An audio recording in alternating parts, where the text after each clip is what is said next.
Okay, I'm recording. This is something, actually, it kind of fits in with the whole convergence method that I've chatted about before.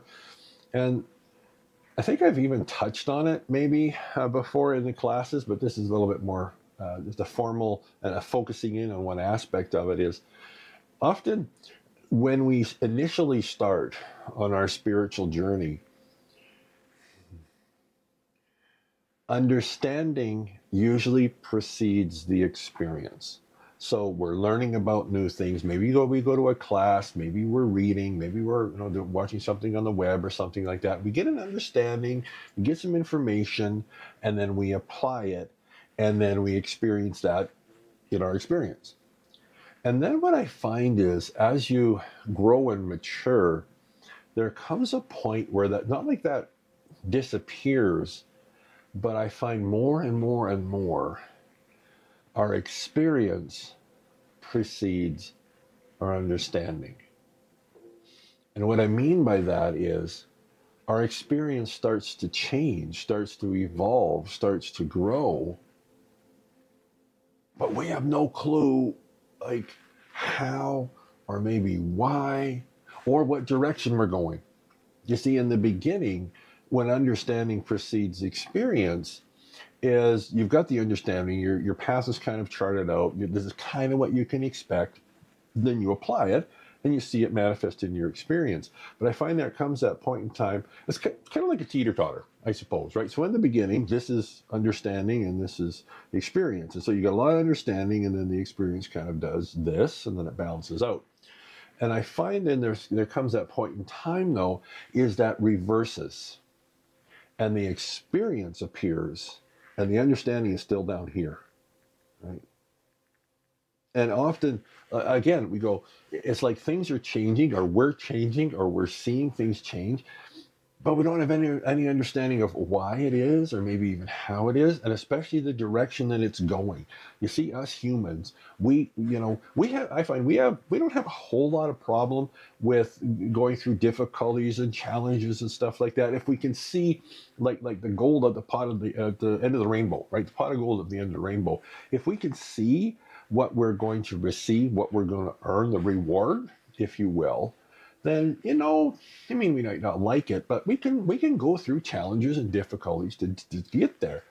But I find there comes that point where the experience is just happening, and oftentimes it's experiences that shake your world, but you don't know why, and you don't know where it's leading to. You just need to kind of follow and trust. And so the pot of gold is imaginary, though. Well, isn't that true, right? And so I had an infographic put together that kind of talks a little bit about this, gives it a little bit of structure, gives us some things to think about, and I will upload this to the Slack platform. Maybe not tonight yet, but I'll put it up there tomorrow. So along with this recording and the infographic, so you can check it out. And again, you can download it. It's a nice PDF. It's formatted for your phone if you wish to put it on there. Okay. All right. So here we are. Now, this is what it looks like. This is a quick over. I've got to keep it somewhat straight. There we are. Now I'm going to zoom into the top. So, and I realize you guys are watching this on your phone, probably a lot of you. So, like I said, we'll go through it, and then you can always download it and study it in more detail. I really like this. The human compulsion to understand. Isn't it interesting how I'm going to say we need to understand things, even as I think I put in some show notes somewhere, like an addiction to understanding. We gotta understand things, right? We gotta know why. Whoops, sorry. As it says here, isn't this true? We are a species that is obsessed with answers.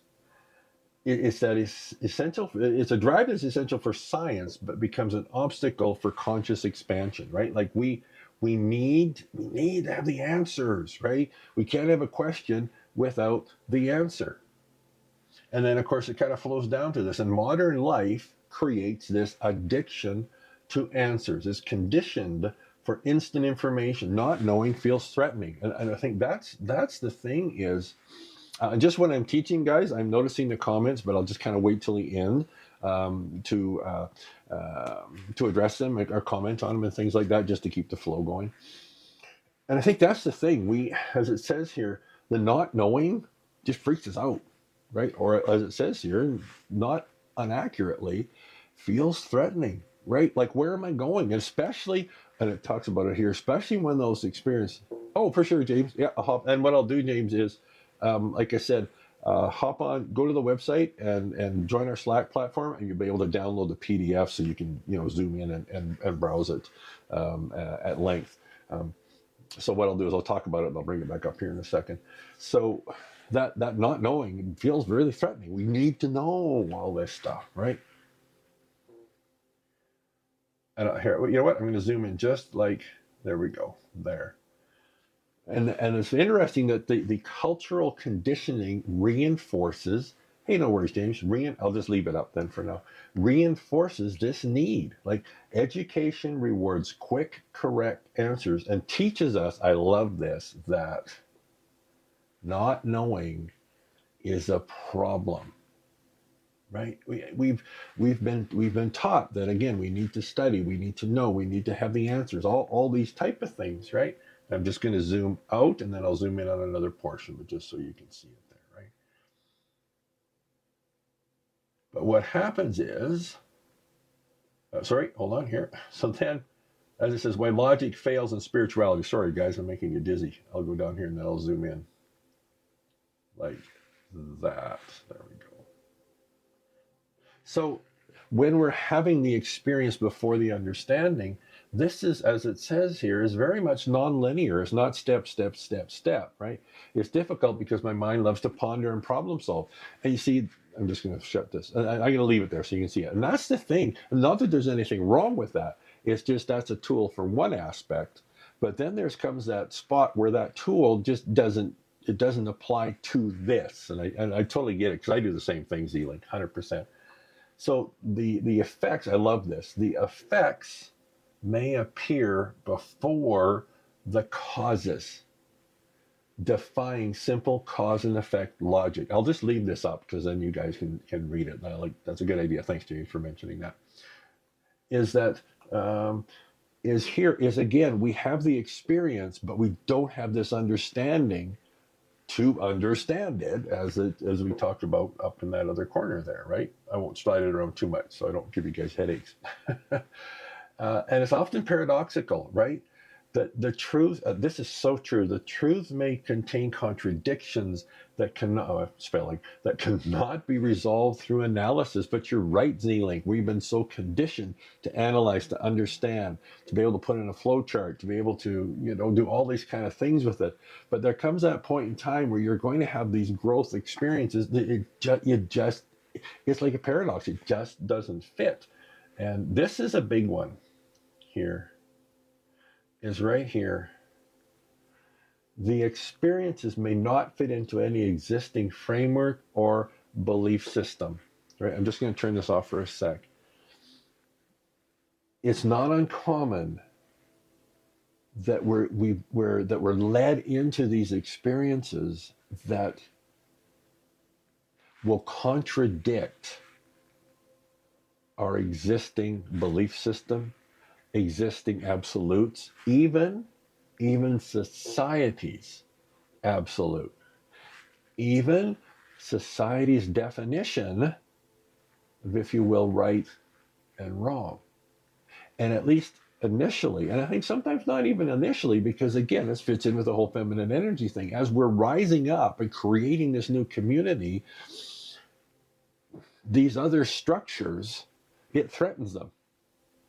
So initially, because we're so conditioned to live within these structures, is we're being sort of, I say, use all your senses to soak up all of yourself, good, bad, and indifferent, you bet, is it's inviting us to step outside of those. And it kind of freaks you out, especially your belief systems, because they're hard and fast, right? So it'll often encourage you to think things and maybe participate, like to step into these experiences that, at least on the surface, are this, right?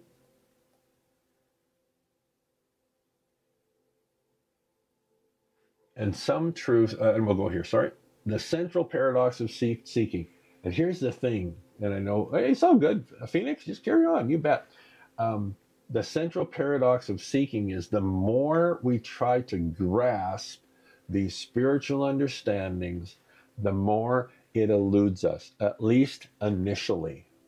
And it really flows into this last piece, which is just wonderful. Some truths are simply beyond the capacity of language and thought to capture. And I think that's the thing. And I'm not saying this could happen to be early on in your spiritual journey, like flying in the astro. Yeah, for sure, right? Um, as you mature, I find more and more you're encouraged, you're invited, source, God, universe, again, pick your label, to step into these. And often it's not so much encouraged to step into them. The experience finds you, and you're kind of, hey, Miss Tangle, how you doing? Thanks for stopping in and saying, hey. The experience finds you, and you're in it. I think we talked about it before about the one of the other infographics about when we're presented with these massive fundamental changes, all we got to do is say yes. And then I find what happens is we get to this point where, we're not saying that all the times, but we get to this point where we're just thrust into these experiences. And you can kind of feel like, what the hell is going on? And as it says here, some truths are simply beyond the capacity of language and thought to capture. Now, I'm not saying that we'll never have understanding with them, but the experience precedes the understanding. And that's the big difference. Maybe the other one is, so often I think, I'm not saying in all cases, but we're not given a choice. We're just, it's like kind of tossed into it. And then I think that's where one of the things I'll often say, that's where those 4-letter words like trust and faith and all those things come into play, because I'm in this experience and it's like I'm being led this way, whether I want to or not. I don't know what the heck's going on, but there's something inside me that draws me forward, even though my logic just isn't keeping up. And I don't know, maybe that's one of the hallmarks of spiritual maturity. I don't know. But that's something I find for myself, and I find it with other folks as well. And so that's the teaching topic for tonight.